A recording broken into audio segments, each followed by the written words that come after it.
It's good to meet you all and be involved in this because I'm, tremendous fan of Arraymusic and of this program in particular, which I think is so marvelously useful in terms of really being able to hear what you're doing, really being given the opportunity to experiment and to do things that might not necessarily, to be really involved in experimental music, right?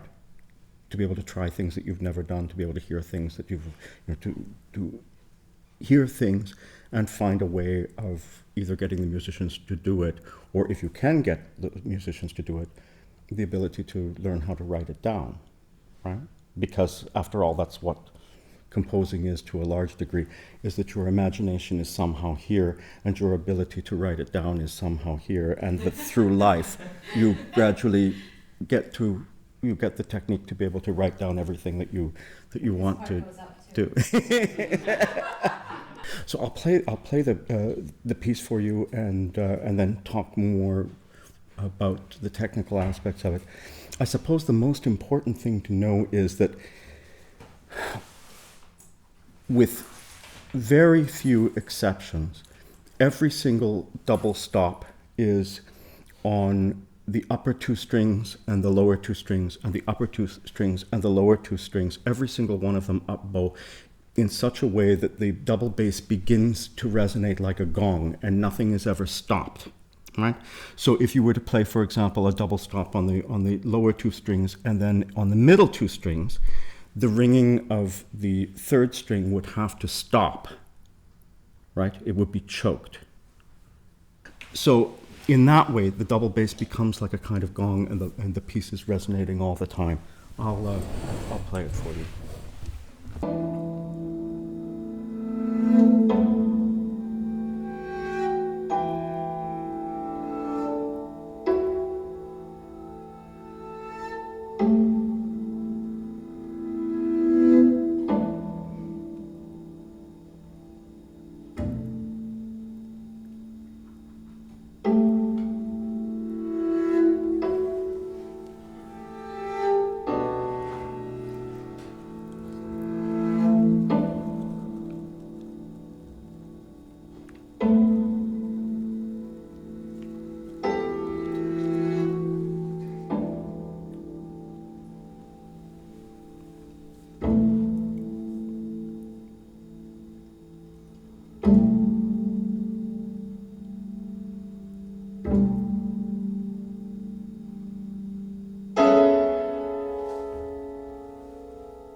Now this piece, a few things technically about writing for the bass in this way. Firstly, of course, I mean you've all been studying. Who is the bass player? You've probably been studying Adam's fingers and the distances very carefully, but it's so fantastically easy on the double bass to imagine these things because a second is this reach. So the biggest you can reach when you're not in thumb position is a major third. So knowing that, you can a major third is knowing that you can figure out exactly where every single harmonic is, even at its closest to, the scroll. It's so simple, so much easier than with the other instruments. Also, of course, the double bass has such fantastic harmonics, right? Now, if you were to try to do this on the violin, it wouldn't work, because on the violin, like to get a perfect, let's say it was on the violin, and you're playing this note here off of this G, which you'd finger on the C, this fourth here, and the note above it, which we have in this double bass piece all the time. If you're fingering if it's a D string and you're fingering here, that's only a major second apart. Simple, fantastic, easy. But to do it perfectly, the violinist has to bow at two different speeds. The ideal speed to make this speak, and the ideal speed to make this speak. And on the double bass, these things are not as crucial. But you heard once in a while the double bass sort of resists, and you hear this little bit of a screech or a scream or some kind of hesitation. But that's part of the beauty of it, is that harmonics are fragile. They're not always perfect. They have a kind of, there is something about them that is so pure and that sounds so unforced, but at the same time, they're very delicate to produce, and even the slightest movement in the wrong place with your hand, or if your bow is goes a little bit up instead of absolutely straight across, you're in trouble. There's one violinist I know who can always do this and do it perfectly when she's playing double stop harmonics, and that's Sharon Stannis, who plays sometimes with Evanta. And she had a teacher who made her practice these things as a way of making sure that she was bowing absolutely straight across and not a little bit angled, because it has to be perfect. And so she plays harmonic double stops like this as part of her warm-up. It's what she learned from the time that she was a teenager. She had a teacher who did this. Now, the first thing is that on the double bass, it's easy to learn where these things are. The second thing is that they are easier to produce because the double bass isn't as sensitive to varying speeds. They speak better. The double bass the harmonics simply speak better and ring longer.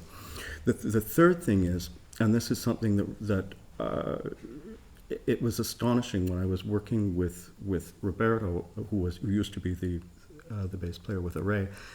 I just said, it was Robert Black who said to me, "Don't use double bass rosin, use violin rosin." Because double bass rosin allows for more, especially if you're playing with German bow, this real dig into the strings, so that you can play things like Mahler and all those fantastic things in the Eroica Symphony and so on, sound so much better because you're using double bass rosin, which sticks more. The violin rosin is lighter, and it doesn't gum up the strings. And you see string players all the time with their handkerchiefs, dusting the rosin off of their strings when they have to play harmonics, right? Because the strings their vibrations are inhibited by this little bit of gum that's there.